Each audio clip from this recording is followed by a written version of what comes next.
Hello there, and welcome to Know Where to Hide. Any thinker worth his or her salt understands that spouting talking points is not the source of knowledge or wisdom. It's really not a great way to learn things. It's a great way to go around sounding like a parrot, actually, if you're just chanting in unison or just repeating what somebody else has told you to say. If you want to get to the bottom of understanding an issue, you've got to be able to ask the right questions. And boy, do I have the right questions for you regarding school choice coming right up. All reporters are biased, the Idaho Press Club are biased, all media, newspaper, radio. To be completely blunt here, Brian, and there are plans to expand indoctrination. That's right. Well, Idahoans are also concerned. Horror shot. That line would be moving a little bit farther west. I'm like crying. Nobody wants to see Dark money is influencing policy in our state. Well, that's not how this works. Once again, welcome to Know Where to Hide. Last week, we announced that a lawsuit had been filed against the School Choice Act passed earlier this year, HB 93, in the Idaho legislature. This was filed by the Idaho Education Association, which is a teachers union, as well as the Moscow School District.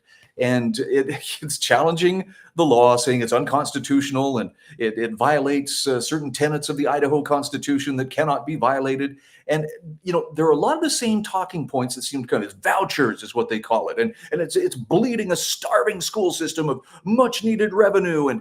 And anyway, if you'd like to get a little bit better take on that issue, I have some questions I want to share with you. These are courtesy of a writer by the name of Jeff A. Pearson. Now, I just had lunch with Jeff last week, but I had no idea that he was working on this article until I saw it show up in my inbox. And then I went, this is good stuff. I'm not giving you talking points, but I'm going to share with you a few of the questions that should be asked. And these are thought starters. These are places where each of us should begin to dig a little bit deeper into this subject and see if are we really understanding what's going on, or are we just simply repeating what someone else told us to say. So 40 questions for opponents of Idaho's education tax credits. And now Jeff himself says, look, the following questions are not meant to score quick points. They're meant to test whether anti-credit advocates can defend their position with consistency, with evidence, with fairness. If tax credits for groceries, college tuition, and economic development are legitimate tools of state policy, then the critics need to explain why only education for children must be excluded. And he says these questions cut to the heart of that contradiction. So I'm not going to go through all 40 of them, but I'm going to hit some of the high points. And again, if you want a better understanding of this issue, start by exploring the answers to these questions, which I'm not giving you the answers. I'm giving you the right kind of questions we need to be asking. So as far as constitutional and legal basis, if the Idaho Constitution requires a uniform public system, does that forbid any other state program that benefits children, such as launch scholarships or advanced opportunities funding? Courts have ruled that tax credits are not appropriations. Can you cite any precedent where a neutral credit was struck down under a state constitution? Oh, he's just getting started. Article 9, Section 9 explicitly recognizes that children may be educated by other means. And Jeff asks, how do you reconcile that with your claim that only public schools are legitimate recipients of support?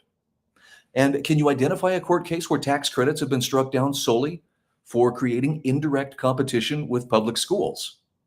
See, the people who are repeating the talking points aren't going to like this, but if you're serious about understanding the issue, it's a great place to start.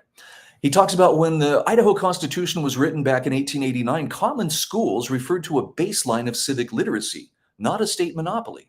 Why do you interpret it otherwise? I like that he brings up the Blaine Amendment too. This is in Article 9, Section 5. That Blaine Amendment was written during a time of anti-Catholic bias. And so Jeff asks, why should Idaho continue enforcing a clause that the U.S. Supreme Court has called discriminatory?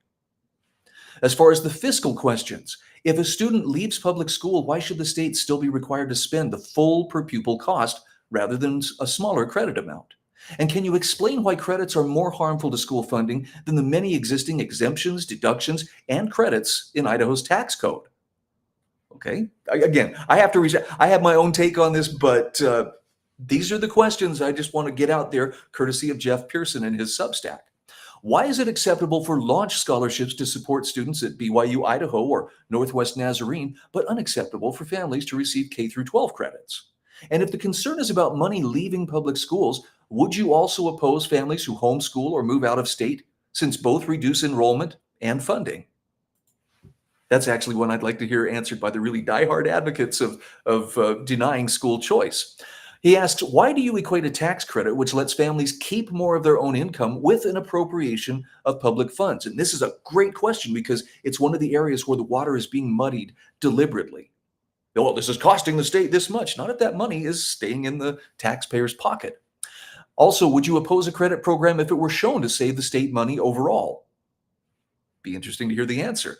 If you believe tax credits for education are a loss of revenue, do you also oppose the dozens of other credits in Idaho's tax code, such as for childcare, energy, or agriculture? Now we're starting to get down to brass tacks. But then there's the fairness and equity angle as well. Why should low-income families have to pay twice, once through taxes and again out of pocket, when wealthier families can already afford private alternatives? Do you believe families in rural areas without nearby private schools should be denied credits, even though urban families benefit from public magnet and charter programs? And if public schools are truly the best option, why are you worried that families will choose otherwise? Okay, that one probably leaves a mark, but that's the kind of question that needs to be asked. Then there's the matter of transparency and accountability. Private schools still must follow health, safety, and non-discrimination laws. What additional accountability standard do you believe is constitutionally required? Parents can remove their children from private schools immediately if dissatisfied. Why do you consider that form of accountability inferior to waiting for the next school board election? Do you agree that accountability is measured by outcomes for children, not bureaucracy for institutions? These are not supposed to be easy questions. They're supposed to be things to get you thinking and instead of just chanting in unison the various talking points of the IEA. From the practical and moral standpoint, if families are dissatisfied with public schools, should they be forced to stay or should the system be forced to improve? Why do you treat indirect fiscal effects on districts as a constitutional violation when the courts never have? And if food is essential and we justify a grocery tax credit, why is education equally essential, not worthy of a similar credit? But wait, there's still more. Do you acknowledge that some Idaho families feel trapped in unsafe or failing schools? And if so, what alternative do you offer them if credits are blocked? If public schools are confident in their equality, why not let them compete fairly for families' trust and enrollment instead of shutting down other options? If tax credits encourage innovation and new school models, why should the state suppress experimentation that could improve outcomes for everyone? And if your goal is to strengthen public schools, how does denying families other options actually help children trapped in failing classrooms now? Pretty interesting stuff. Okay, one last category, policy comparisons.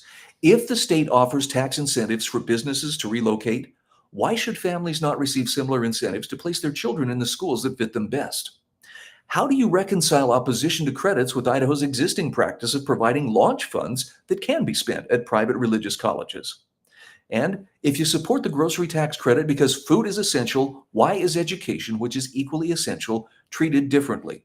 Now, you can probably see there's a little bit of crossover here in some of these different areas, but these are all great places to start. And I'm not telling you these as, these are the pat answers. This is what you should repeat anytime anybody asks, where do you stand on the issue of school choice? I'm just saying, if you want to be asking the kind of questions that give you a much more well-rounded view of the issue, those are the kind of things you're going to want to ask.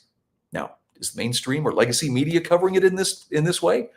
No, not a chance. They are much on the side of, that single provider monopoly is the only way that it can be done. It's the only legitimate way, and that's pretty much the water they've chosen to carry. But it's on us to figure these things out, and that starts with asking the right kinds of questions. And a thank you to Jeff Pearson. I hope you'll check out his Substack, maybe become a subscriber, because he's definitely pointing people in the right direction. All right, one final note here I wanted to point out here. I don't know if you saw the Charlie Kirk memorial that took place over the weekend. Powerful, powerful stuff. If for no other reason, the contrast between how the left responds to injustice versus how the right is responding to injustice, it couldn't have been more clear. But I love this article by Rachel Hazlip, who is with the Idaho Freedom Foundation. And she calls this, "We Are Charlie Kirk, the Call of a Generation." I can't share the whole article with you, but I wanted to share just this one paragraph here. There are some individuals whose impact cannot be measured in headlines or social media followers, but by hearts awakened, minds changed, and lives set on fire with purpose. In every era, there are ordinary individuals who rise to do extraordinary things, not because they are asked, but because they are compelled by moral clarity, love of country, and the weight of truth. And Rachel says Charlie Kirk was one such individual. It is a wonderful piece and a wonderful tribute to Charlie Kirk. And I really hope that you got a chance to see some of the celebrations and some of the expressions of faith that followed this man's assassination earlier this month at a campus event down at Utah Valley University in Orem, Utah. I know that there have been those who've doubled down on unkindness and indecency, to try to prop up whatever point of view they're trying to get across. But I would encourage you, look at Rachel's article and understand there were so many people who responded the way that decent people would respond. People who make freedom a priority and who make family and faith priorities in their lives. And isn't it interesting how hard some have worked to try to distance our society from any of those concepts? Well, let's celebrate a return to more normal traditions like faith and family and freedom. I'm Brian Hyde, and this is Nowhere to Hide. All reporters are biased. The Idaho Press Club are biased. All media, newspaper, radio. To be completely blunt here, Brian, and there are plans to expand indoctrination. That's right. Well, Idahoans are also concerned. Horror shot. That line would be moving a little bit farther west. I'm like crying. Nobody wants to see Dark money is in